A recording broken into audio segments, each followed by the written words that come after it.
Que a paz de Cristo esteja em cada coração. É um prazer estar com os irmãos, não obstante o momento difícil que estamos passando.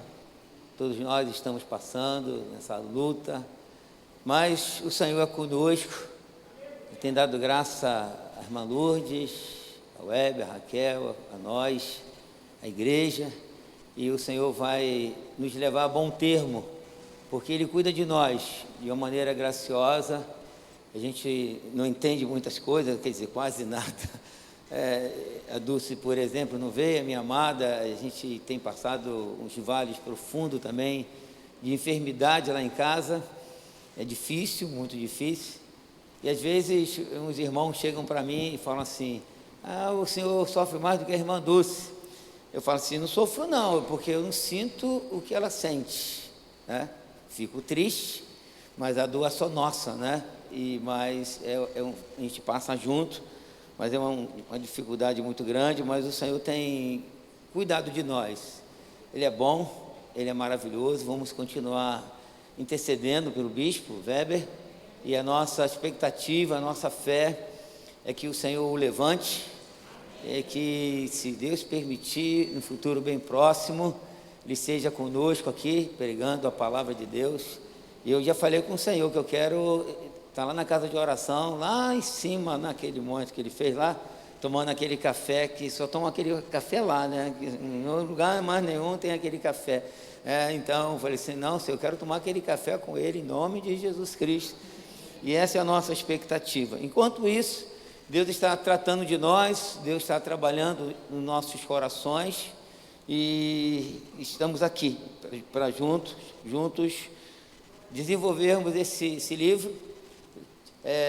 O pastor John foi inspirado a trazer esse livro para nós, e qualquer livro que ele escolhesse seria um livro inspirado, porque os 66 livros da Bíblia são todos eles inspirados pela palavra de Deus. É a palavra de Deus, né? Alguém fala: mas Tiago é muito duro. Que duro nada, Tiago é doçura pura, maravilha, é a palavra de Deus.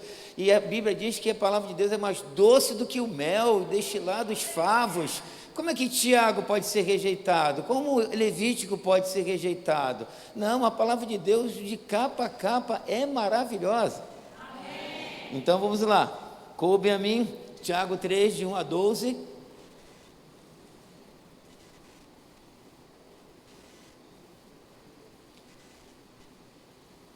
Amém?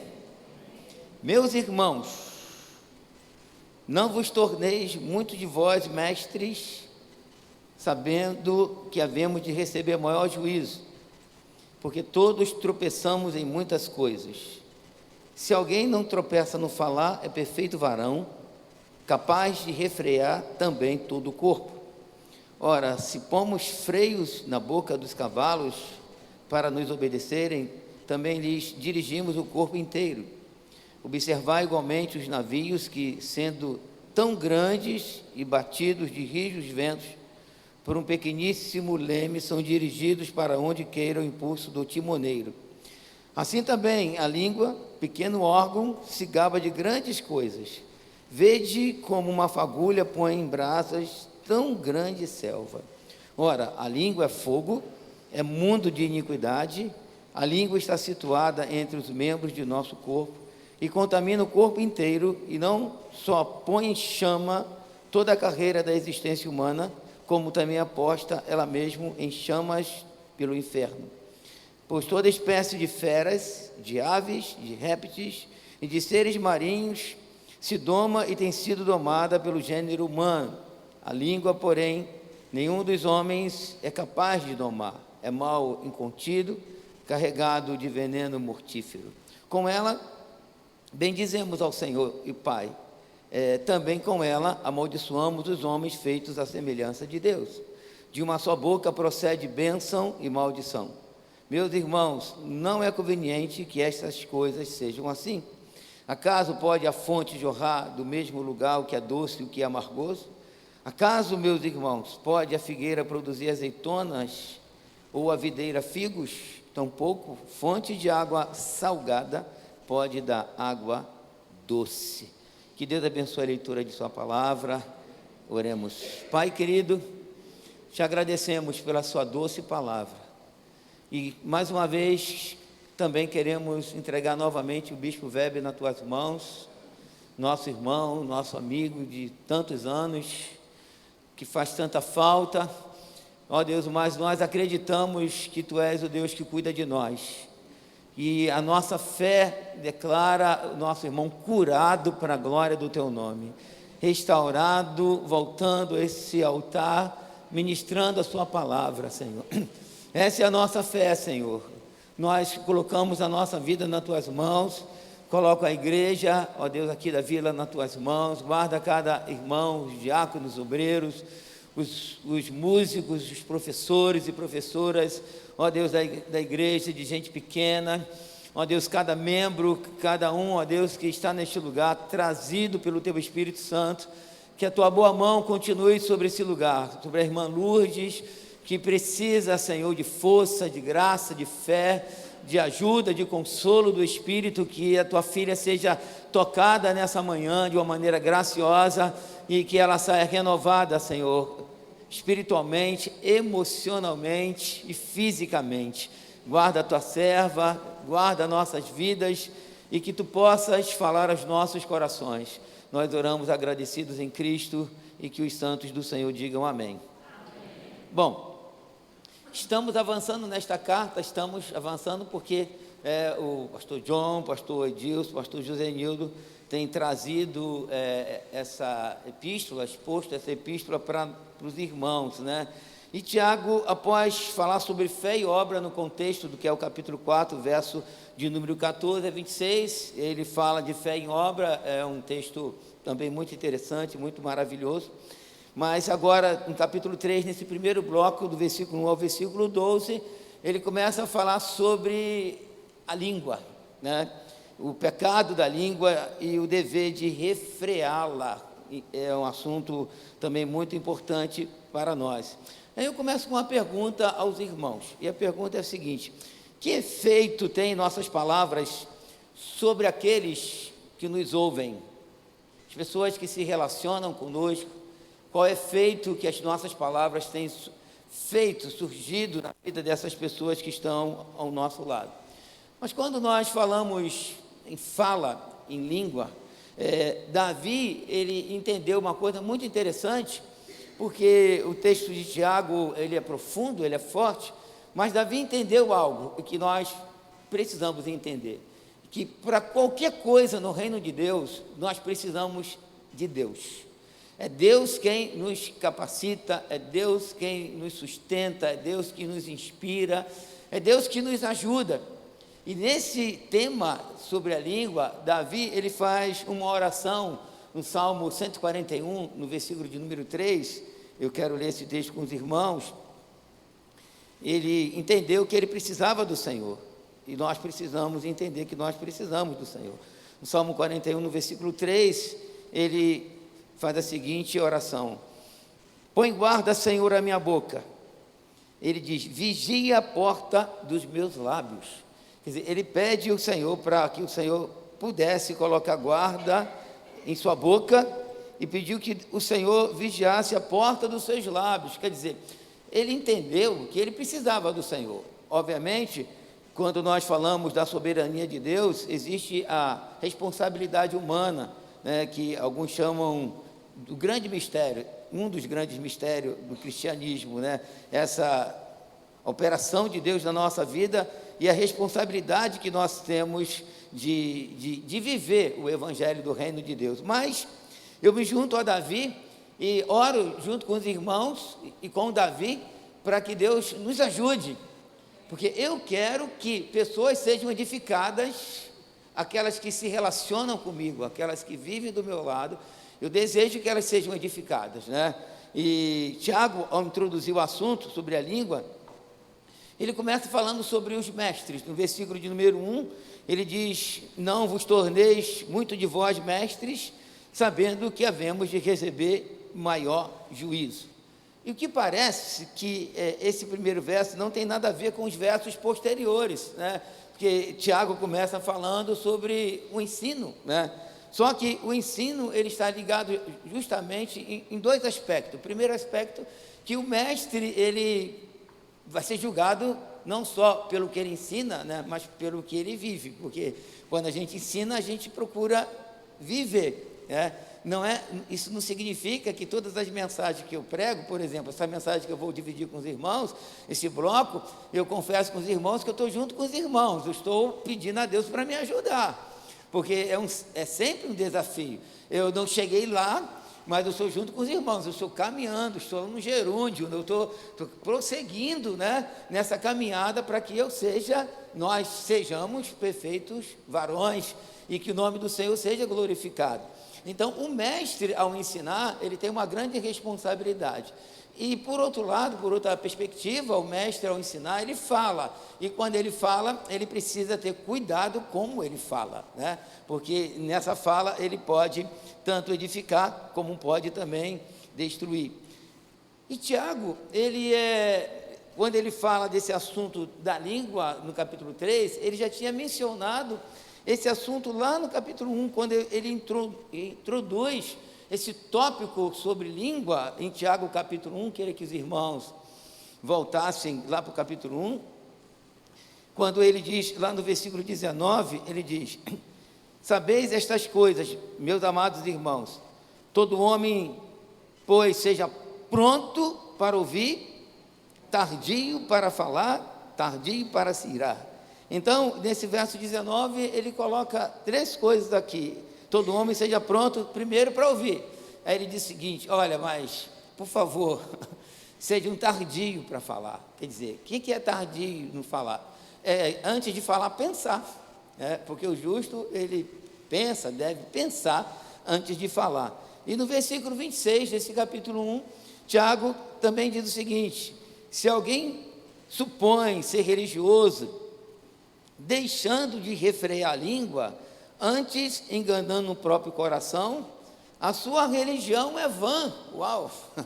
Tiago vai mais profundo aqui nesse verso 29, então ele diz: se alguém supõe ser religioso, deixando de refrear a língua.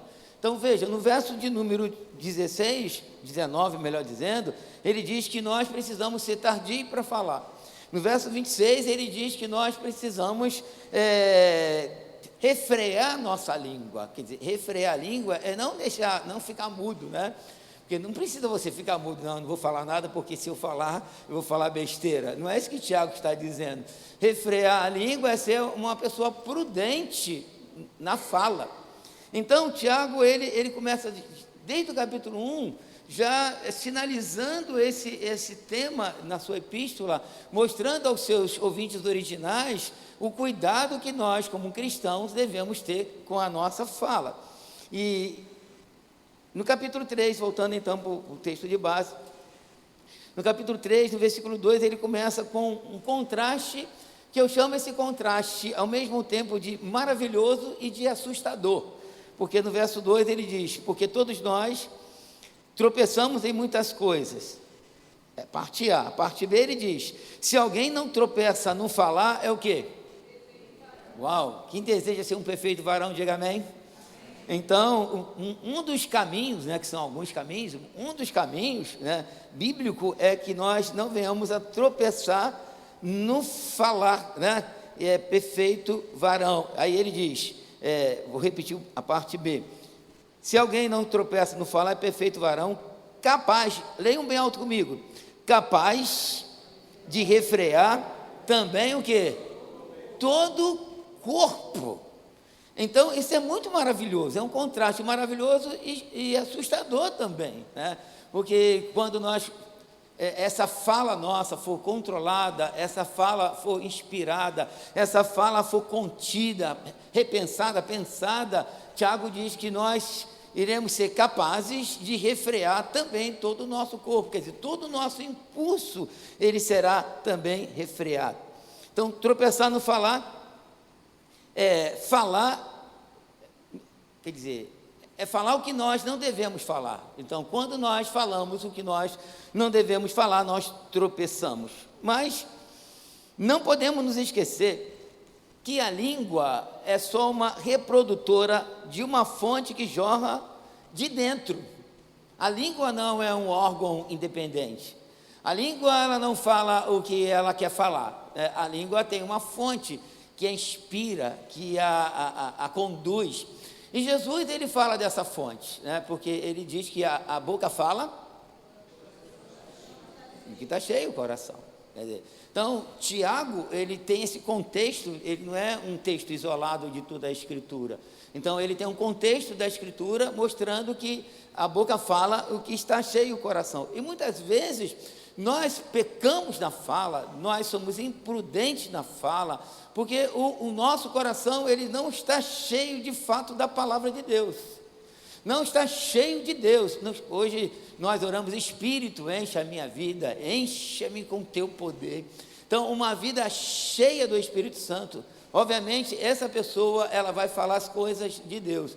Por outro lado, se o nosso coração, ele estiver cheio daquilo que Jesus disse em Mateus, capítulo 15, versículo 19 a 20, eu queria também ler esse texto com os irmãos, para fazer aqui esse apanhado da introdução, o que eu acho interessante.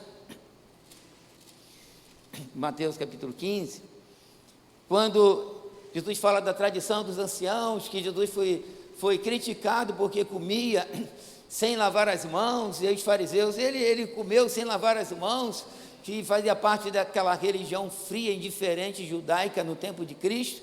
Aí Jesus, lá no versículo 19, Jesus diz o seguinte, vamos ler o 18, o 17 a 20. Não compreendeis que tudo o que entra pela boca e desce para o ventre, e depois é lançado em lugar escuso, em lugar escondido? Mas o que sai da boca, leiam comigo bem alto, mas o que sai da boca vem do coração, e isso é que contamina o homem. Vamos repetir esse verso, por favor. Mas o que sai da boca vem da onde? E é isso o quê? Que contamina o homem. Quer dizer, então, quando a gente faz uma analogia junto com Tiago, faz um link entre Tiago e Jesus, nós podemos ver que Tiago diz uma coisa, mas Jesus, ele, vamos dizer assim, tinha já jogado luz nesse assunto, porque o que sai da boca vem do coração. Só que, para o nosso espanto, Jesus começa a elencar o que pode estar no nosso coração e o que não deve estar no nosso coração. Veja o verso 19. Porque do coração procedem maus desígnios, homicídios, adultérios, prostituição, furtos, falsos testemunhos, blasfêmias. São estas coisas que contaminam o homem, mas o comer sem lavar as mãos não o contamina. Então, verso 20 é a conclusão que Jesus coloca para os fariseus dessa tradição de lavar as mãos. Jesus está dizendo: não, o problema é mais profundo, o problema é outro, o problema é o coração. Então, a questão toda não é eu ficar em silêncio, porque ninguém aqui vai ficar em silêncio, a não ser por um motivo divino, como Zacarias, que não creu que Deus daria a Isabel um filho, que seria João Batista, e aí ele ficou incrédulo, e o anjo falou assim: você vai ficar mudo até o menino nascer. E aí, quando a língua dele soltou, veio um efeito rebote, e que ele começou a louvar o Senhor no Espírito, cantar desesperadamente, coisa que ele não fazia há 9 meses. Então, a questão toda não é o nosso silêncio, a questão toda é com o que a gente cultiva no nosso coração. Aí a gente volta para o hino: Espírito, enche a minha vida, Senhor, enche meu coração da sua palavra. É como a gente vai para o Salmo 119, guardei a sua palavra no meu coração para eu não pecar contra ti, né? E o salmista ora dessa maneira, né? Então nós precisamos ter uma vida cheia da palavra de Deus. Parece que Tiago, ou melhor, parece não, Tiago escreve para crente. Esse texto é para nós, nós que somos do Senhor, nós que temos o Espírito, fomos selados pelo Espírito da promessa, nós que nascemos da água do Espírito, nós que estamos crescendo em santidade, crescendo na graça e no conhecimento, nós precisamos crescer, nós precisamos ser homens e mulheres que edificam outras pessoas que estão ao nosso lado, começando na nossa casa, né, onde nós dormimos.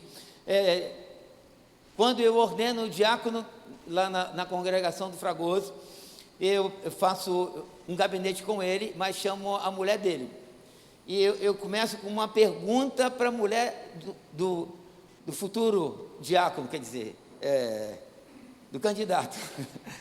Eu faço a pergunta para ela o seguinte: você ordenaria o seu marido ao diaconato? Porque é você que dorme com ele, é você que convive com ele, é você que sabe da vida dele. Eu não durmo com ele, nem quero, em nome de Jesus.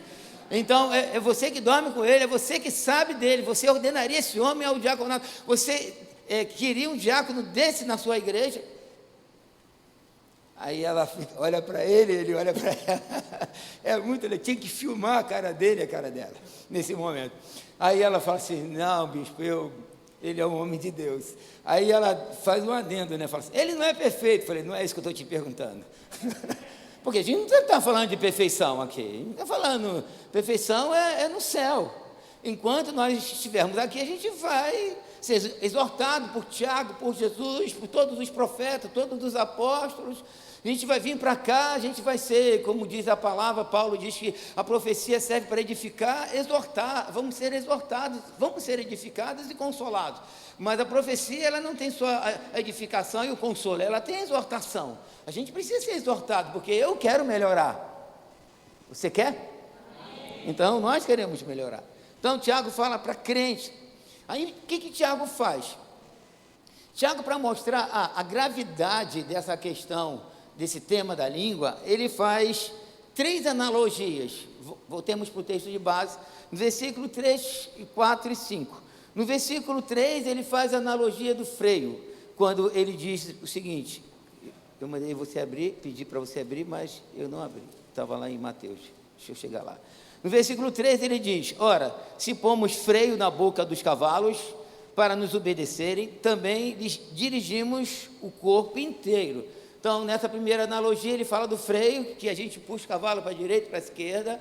E aí, no versículo 4, ele faz a analogia do leme. Observar igualmente os navios que, sendo tão grandes e batidos de rijos ventos por um pequeníssimo leme, são dirigidos para onde queira o impulso do timoneiro. Aí no verso 5 ele faz uma outra analogia, quando ele diz o seguinte: assim também a língua, pequeno órgão, se gaba de grandes coisas. Aí a conclusão é a seguinte: vede como uma fagulha põe em brasas tão grande selva.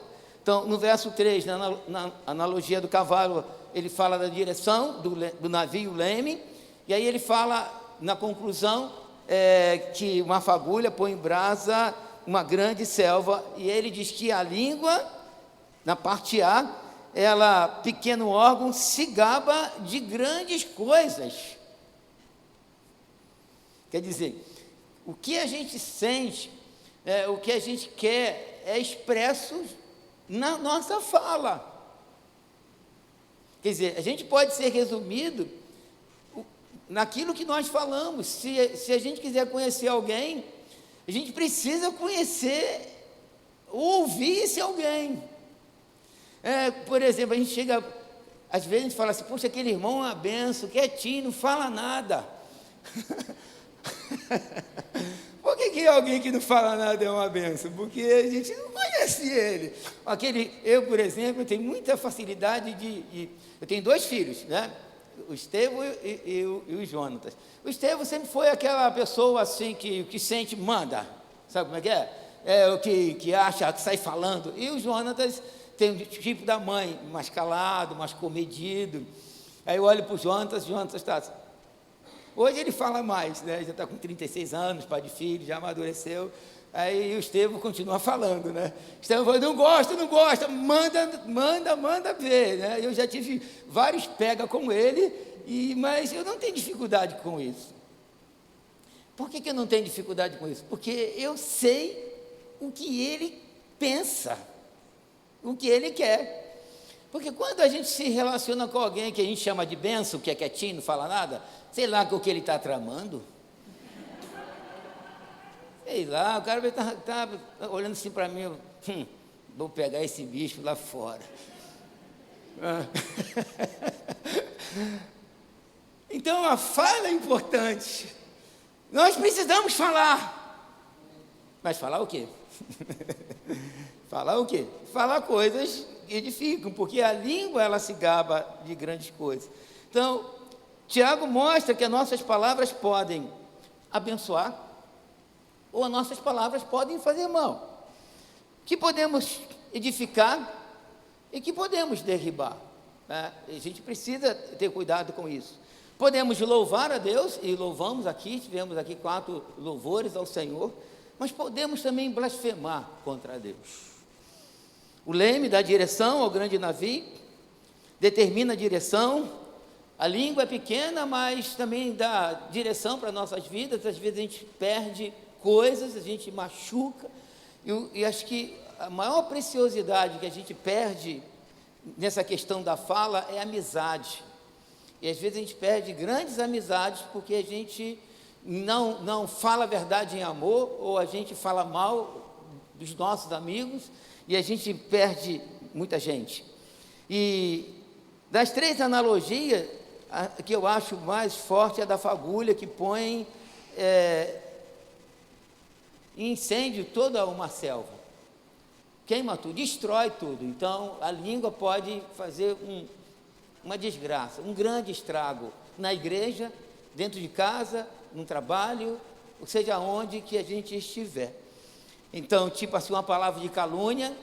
Hoje a gente tem a internet, várias fake news, e a gente vê um negócio no YouTube, ou seja lá onde for, a gente sai falando para as outras pessoas. Como eu fui cortar o cabelo, meu barbeiro disse o seguinte: você sabia que o pastor tal é maçom? Aí eu perguntei ele: quem te disse isso? Aí ele: não, foi uma pessoa, sei que lá, você sabe se ele é maçom de fato? Eu não fiz uma apologia, quer dizer, uma defesa ao pastor, que eu não conheço nenhum pastor, eu só sei de nome, mas eu não sei se ele é ou não é. A questão toda não foi defendendo aquele homem que eu não tinha ciência se ele era ou não era. A minha questão toda é se o que ele estava falando era verdade, de quem que ele ouviu. E a gente ouve certas coisas, lê certas coisas, a gente sai falando, né, para todo mundo. Não, eu vi, quem botou lá na internet é um homem sério. E falando de homem sério, uma vez eu estava ouvindo um médico, né, na televisão, e um médico muito reconhecido no Brasil, e aí o repórter fez uma pergunta para ele: mas o senhor colocou lá na internet tal coisa? Ele falou assim: não fui eu não, colocaram e botaram o meu nome, eu não coloquei aquilo. Quer dizer, então a gente pega uma fonte, pelo amor de Deus, quem acredita em internet, acredita em Papai Noel. Acredita em Papai Noel, pelo amor de Deus, né? Você não pode sair falando aí coisas que a internet coloca lá. Aí a gente fala calúnia, mentira, fake news, a gente espalha de coisas que a gente não tem convicção, não tem certeza, e fala bobagem. Ou palavra de contenda entre os irmãos, a gente se esquece que Salomão fala que 6 coisas do Senhor entristece, e a 7ª ele abomina, e a 7ª é aquele que produz contenda entre os irmãos. E como vem a contenda? Justamente pela nossa fala. A gente joga um irmão contra outro, a gente ouve uma coisa e divide com os irmãos. Lá na igreja, muitos anos eu criei um critério. Eu não sei nada da igreja, ninguém me traz nada. Sabe por que ninguém me traz nada? Porque eu disse o seguinte para a igreja: o dia que você quiser falar de algum irmão para mim, da igreja, você tem que ir no gabinete e trazer esse irmão que você quer falar, e falar na cara dele o que você quer falar dele, porque então não fale comigo, eu não sei de nada, porque ninguém vem. Por que ninguém vem? Porque o nosso cristianismo é fraco. Nosso cristianismo não é bíblico, porque o Senhor Jesus disse, Jesus disse: quando você tiver alguma coisa com o teu irmão, você tem que ir para o irmão. Se ele não te ouvir, tu leve o outro. Se ele não te ouvir, ele te leva à congregação. A gente não faz isso, a gente fica para lá e para cá, criando contendas, falando um do outro, aí depois ainda passa: Pai do Senhor, irmão. Uma cara bem lavada, uma cara, o ímpio faz isso, cara lavada, a gente não tem coragem de confrontar, de dizer assim, estou triste com você, senta aqui. A gente começa a traçar a teia de aranha entre a congregação, e isso faz mal para a igreja. Isso não traz saúde para a igreja. Então, quando eu vou pregar, eu não sei de nada, aí eu fico à vontade, eu arrebento, abro a Bíblia, falo, ponto o dedo, então ninguém pode dizer assim, o bispo sabe que eu não sei de nada, eu não sei da vida de ninguém, eu só sei da Bíblia, porque os irmãos não sentam lá para conversar comigo, então está tudo certo. Oh, meu Deus do céu! Dentre muitos provérbios sobre o assunto de língua, eu gosto muito desse. Até o tolo, quando se cala, é tido por sábio. Que se você não saber de fato coisas, deve ficar calado. Então, Tiago faz uma outra declaração sobre a língua, no verso 6 desse capítulo 3. Ele diz o seguinte, esse versículo é muito triste, tá? Ora, a língua é fogo, é mundo de iniquidade. A língua está situada entre os membros de nosso corpo e contamina o corpo inteiro. E não só põe em chamas toda a carreira da existência humana, como também aposta ela mesma em chamas pelo inferno. Muito forte. E a gente olha esses versos e a gente não toma vigilância na nossa vida. E o que é mais agravante é que a gente se esquece que Tiago está falando de um assunto que é pecado. E quando a gente fala em pecado, a gente fala de uma transgressão contra o próprio Deus. Nós ofendemos ao próprio Deus quando nós agimos de modo contrário àquilo que Tiago está nos ensinando, e vai nos ensinar lá na conclusão, que é uma conclusão maravilhosa, e que deve nos chamar a atenção, e que nós precisamos pedir a Deus para nos ajudar. E às vezes a gente fala assim, não, eu nasci assim, eu tenho essa tendência, eu nasci de um jeito, eu não posso morrer do mesmo jeito. Quando eu nasci eu não tinha dente, eu não falava, nem andava. Agora os dentes nasceram e caíram, agora eu já falo, eu mudei, eu tenho que mudar. Nós precisamos mudar, nós precisamos crescer, nós precisamos melhorar. Então, eu tenho um temperamento, mas o meu temperamento pode ser controlado pelo Espírito Santo. Deus pode trabalhar na minha vida, e Deus quer trabalhar na minha vida. E eu sei que a língua, como diz aqui, é um mundo de iniquidade. Por que ela é mundo de iniquidade? Por causa do coração. Por causa do coração. Mas Deus nos deu um novo coração. Deus tirou o coração de pedra e nos deu um coração de carne. Deus circuncidou o nosso coração, não com mãos humanas, como disse Paulo, falando dessa analogia da circuncisão do judeu, do prepúcio do varão no 8º dia. Paulo diz, não foi assim, não foi com mão humana, foi Jesus que fez uma obra na nossa vida. Nós não podemos ser mais os mesmos homens e as mesmas mulheres.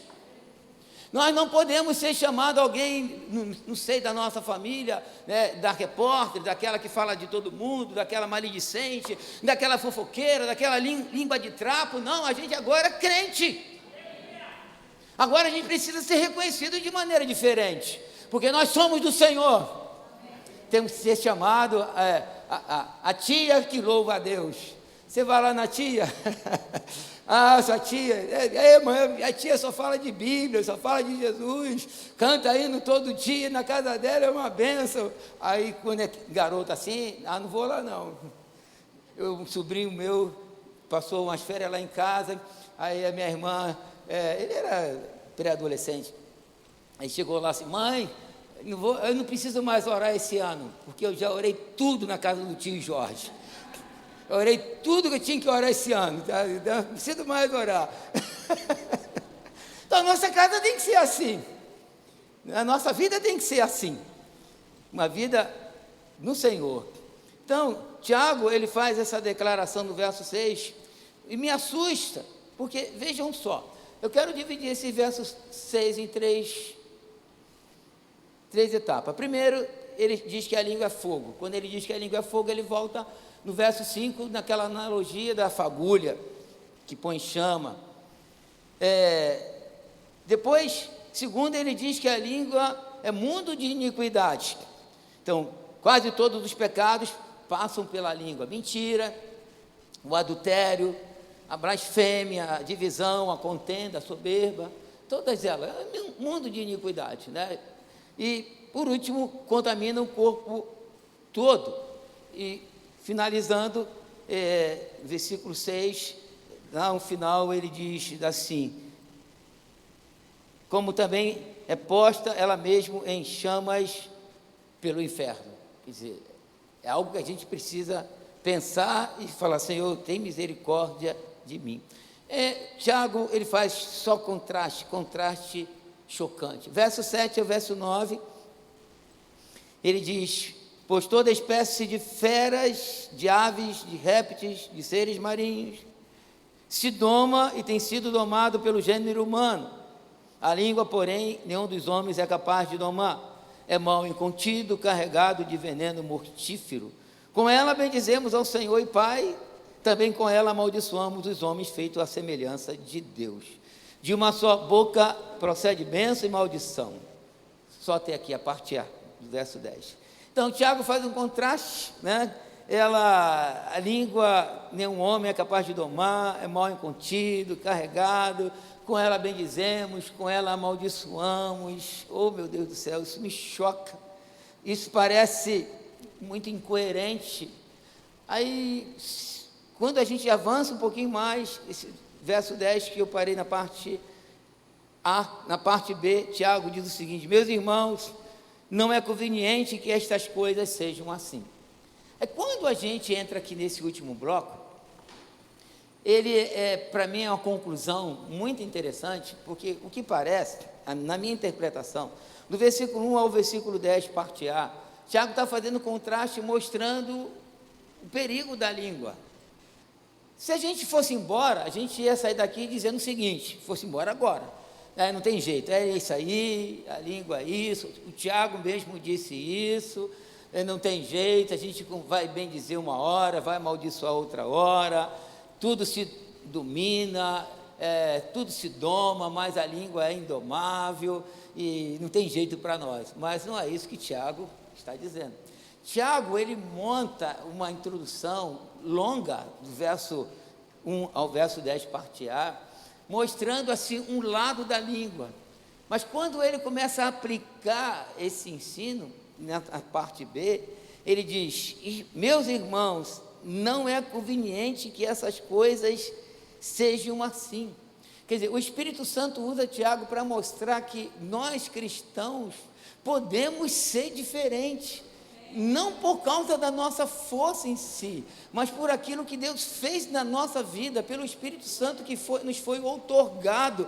Deus nos deu gratuitamente o Espírito da promessa para trabalhar na nossa vida. Então ele diz: não é conveniente que seja assim. Aí ele começa a fazer um outro contraste. Agora, no sentido da aplicação, e que eu acho muito interessante, quando ele diz, percebam só o verso 11: acaso pode a fonte jorrar do mesmo lugar o que é doce, o que é amargoso? É uma pergunta retórica. O que é uma pergunta retórica? Já tem a resposta. Por exemplo, você está com sede, aí alguém vai lá e fala assim: e água é boa, né? Que eu moro perto do monte, né? Então eu moro ali em Pau Grande, e aqui, olha, da minha casa tem morro para todo canto, né? E já orei muito naqueles montes, e às vezes a gente orava, e a gente com sede procurava, tinha fonte de água descendo, e sempre quando eu ia beber eu me lembrava do episódio de Gideão, né? Eu nunca bebia como um cão, pegava com a mão para ver se tinha algum bicho também, né? Aí muita fonte, aí o primeiro irmão: água é maravilhosa. Aí o segundo irmão vai beber e fala: não, essa água é amargosa, é amarga. É doce ou é amarga? Pode acontecer isso simultaneamente? Sim ou não? E então a gente tem um problema aqui. O problema é sério. Se isso não pode acontecer ao mesmo tempo, simultaneamente, se de uma boca não pode proceder bênção e maldição, doce ou amargo, a gente tem um problema aqui. Um problema sério. E que a gente precisa se voltar para Deus e falar: Senhor, misericórdia de mim, pecador. Me ajuda, Senhor, porque eu sou teu. Então, como que após o culto, que a gente louva o Senhor, a gente ouve a palavra do Senhor, a gente ri para os irmãos, dá a paz do Senhor para os irmãos, depois chega ali no estacionamento, ou tem um cafezinho ali do lado? Tem um negócio ali do lado ali. De vez em quando tem uns comes e bebes, né? Todo culto não, de vez em quando tem um salgadinho lá, né? Aí a gente chega lá no salgadinho e fala que não deve. Então tem um paradoxo aqui. Tem uma contradição aqui.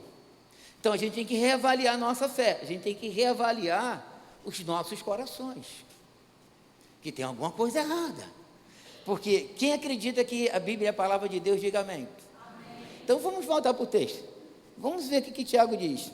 Verso 11. Acaso pode a fonte jorrar do mesmo lugar o que é doce, o que é amargoso? Sim ou não? Não. Pode um crente louvar a Deus e ser maledicente? Não. Aí, bom, bispo, aí o negócio fica mais complicado. Como é que eu posso clarear melhor para os irmãos? Nós não estamos falando de perfeição, nós não estamos falando que vira e mexe, a gente vai pecar. Teve um irmão que falou assim, não, a gente peca toda hora. Eu falei, epa, peraí, eu não peco toda hora não. Quem peca toda hora é fábrica de pecado, é pecadeiro. Eu não sou fábrica de pecado, eu peco, mas eu não peco toda hora. Peraí, pelo amor de Deus, eu pecava toda hora quando era ímpio, agora não, eu sou crente. Às vezes eu erro o alvo. E quando eu errar o alvo, quando eu for maledicente, quando eu falar coisa que eu não devo falar, o que é que eu tenho que fazer? Disse João, filhinho, falo essas coisas para que vocês não pequem. Mas se alguém pecar, nós temos um advogado ao lado do Pai Jesus Cristo. E o seu sangue nos purifica de todo pecado. Então a gente precisa confessar pecado. Confessar pecado.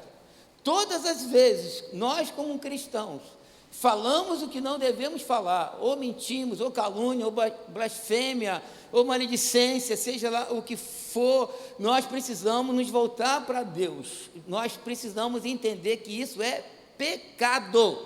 E pecado é contra Deus. Ele precisa ser confessado. Ah, mas ninguém sabe. Não é questão que ninguém sabe, é questão que Deus sabe. Deus sabe.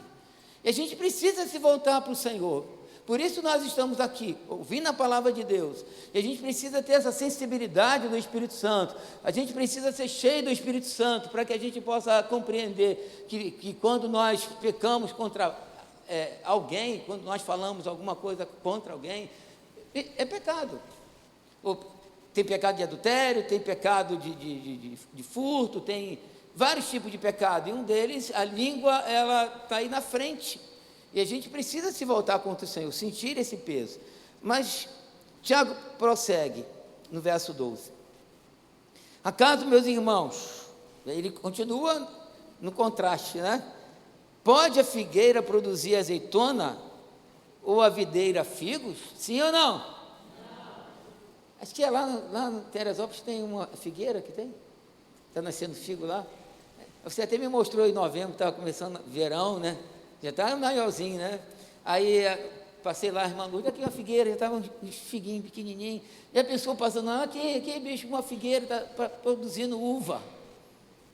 Ah, não, está estranho, não está correto. Aí, essa é a pergunta que Tiago fala. Então, percebam só, venham comigo. Do verso 1 ao verso 10, parte A, ele começa a fazer esse contraste da língua, que é mundo de iniquidade, e que nada se doma, a língua não pode domar. Aí depois, na aplicação, ele está dizendo o seguinte, olha, acaso, meus irmãos, pode a figueira produzir azeitona? Aí, então, a gente precisa parar e pensar, Senhor, me ajude, eu quero ser uma pessoa abençoadora. Tu me chamastes, eu fui regenerado pela sua graça, me ajuda.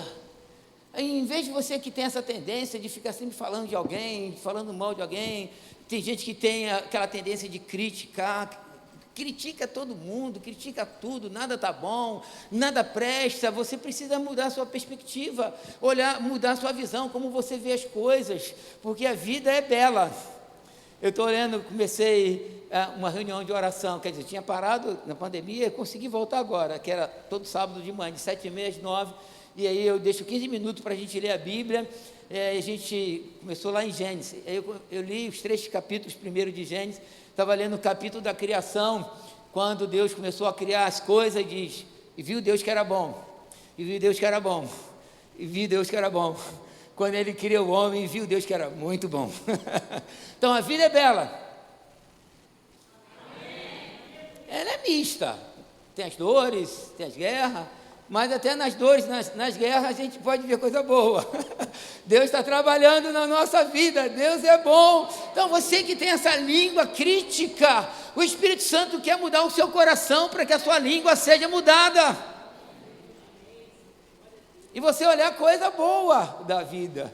Eu estava na casa do meu filho lá em Curitiba, em janeiro, eu fui levar a minha nora e ele para o hospital, que ela foi ter bebê, a Heloísa, linda, linda, linda. Não parece comigo não, parece com o meu filho, que meu filho é que parece comigo. É muito linda. E eu, quando voltei, eu esqueci o farol do carro ligado. 3h da manhã o telefone toca, era ele lá do hospital, que o porteiro ligou para ele, falou, Estevão, teu farol está ligado. E viram, e foram anunciar o porteiro 3h da manhã. Quando eu olhei, 3h da manhã, minha nora estava no hospital, o nome do meu filho, do meu telefone, 3h, misericórdia. Aí, fala, Estevão. Não, pai, é que o senhor esqueceu o farol do carro ligado e a bateria vai acabar. Aí eu falei, graças a Deus. Graças a Deus. Tá bom, eu fui lá, e desci, fui lá no pátio, desliguei o farol, vim numa alegria só. Porque acordar 3h da manhã, desligar o farol e voltar a dormir é mole. Não é? Do que uma notícia ruim 3h da manhã, né? Que eu já recebi essas notícias ruins de madrugada. Então a gente tem que olhar a vida, que beleza, Deus, só um farol, graças a Deus, pode me acordar todo dia 3h da manhã que o farol está aceso, que não tem problema nenhum, né? Então a gente precisa ver a vida com o olho de Deus. Você precisa ver a sua família com o olho de Deus. Você precisa ver o seu marido, que você critica tanto, com o olho de Deus. Fala que esse homem é uma bênção, está me suportando até agora. Essa mulher é uma bênção, está me suportando até agora, glória a Deus por isso. Você tem que olhar os seus filhos com os olhos de Deus. Mas eu olho os filhos dos irmãos, são assim, são assados. Mas olhe os seus filhos com os olhos de Deus. Porque eu já tive um período que meus filhos ficaram fora do Evangelho por alguns anos. Mas foi o período que Deus me amassou, me quebrou, eu fui transformado. Depois quando eles voltaram, eu já estava sendo um novo homem, trabalhado pelo Senhor, trabalhado pelo Espírito Santo. Como eu sofri vendo aqueles garotos longe do Evangelho, mas como eu me alegro em vê-los dois casados no Senhor, responsáveis, trabalhadores. Eu olho para eles e falo, glória a Deus. Eu olho para minhas noras, uma bênção, neto nem, com o cu, né? Então, as noras, uma bênção de Deus. A igreja, eu falo para os pastores, a igreja é uma bênção.